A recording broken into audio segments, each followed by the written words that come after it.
It really seems to me like we are currently living in the era of the scumbag, an era where the lowest of the lowest forms of human waste are just jockeying for position, trying to get exposure that they probably couldn't have had before when things were more or less normal, whatever the hell that means in this world, in this decaying culture of ours.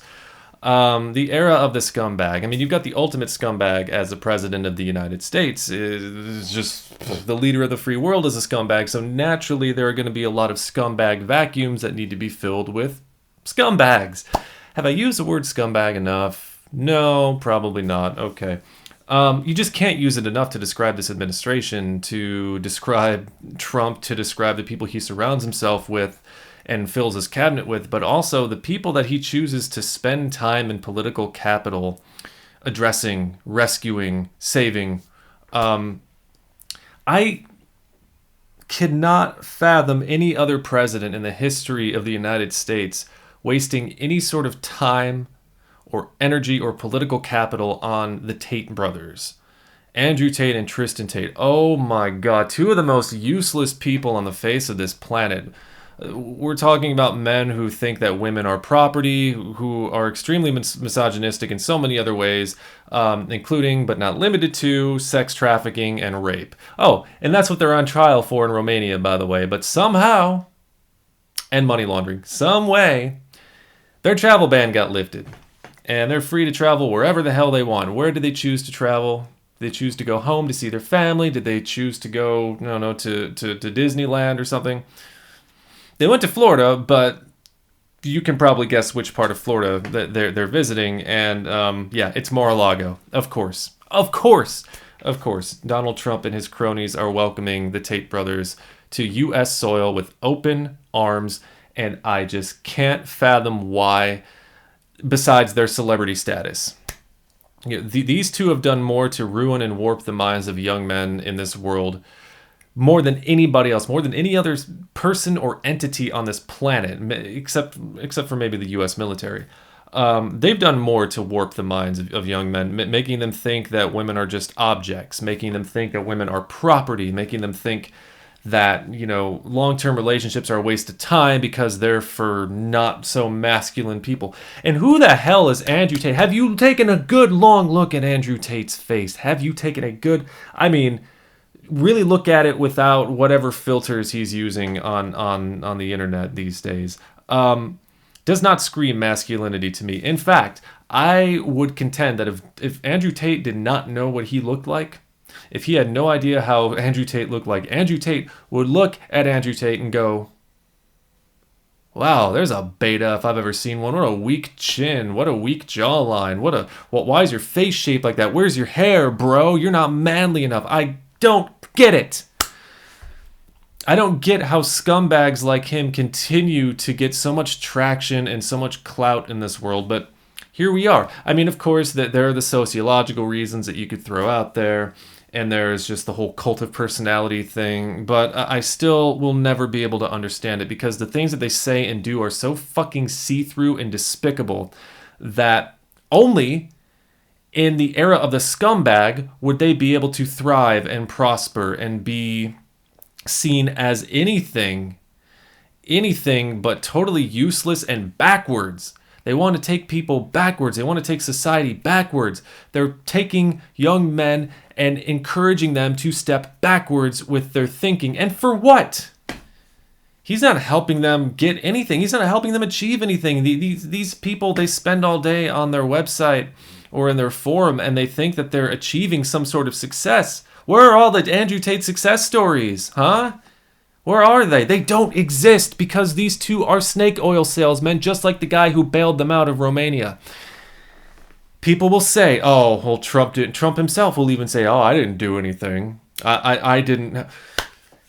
How can you really be that intellectually dishonest? Okay, the charges that they're facing, rape, human trafficking, money laundering, those are three charges that you would think are the hardest to be able to get a travel ban lifted for.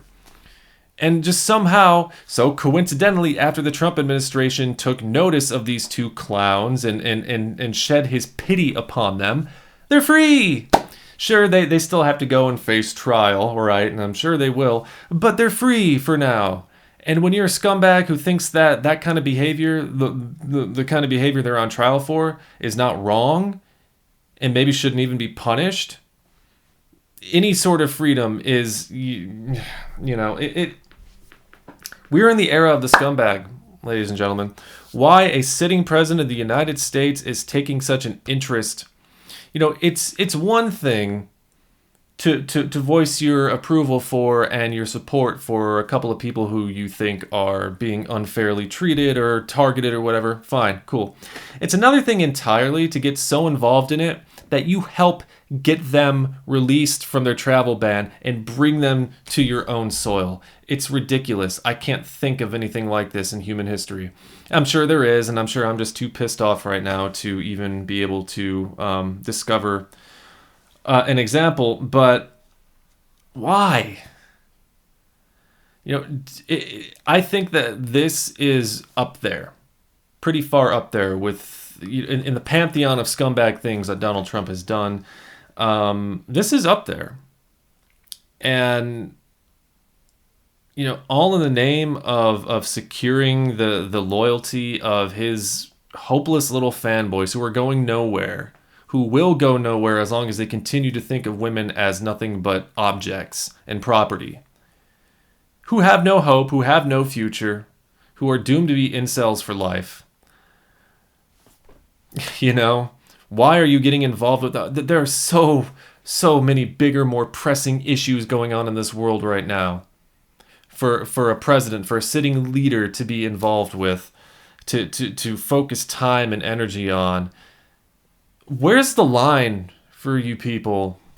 For you Trump fans out there, where is the line? Like, what does Trump or any of his supporters, what do they have to do where you will finally go, I don't know about that one. That's a little bit too far for me. Or do you just lack a moral compass entirely yourselves? Or have you never even heard of one? Or did you discard your moral compass when you decided to be a stand for such a scumbag? I don't know. And I kind of don't want to know where the line is. I actually kind of don't. But I'm sure there has to be one somewhere. But I'm pretty sure it would have to end somewhere as extreme as something happening to themselves. And even then, I mean, the Trump cult is a cult.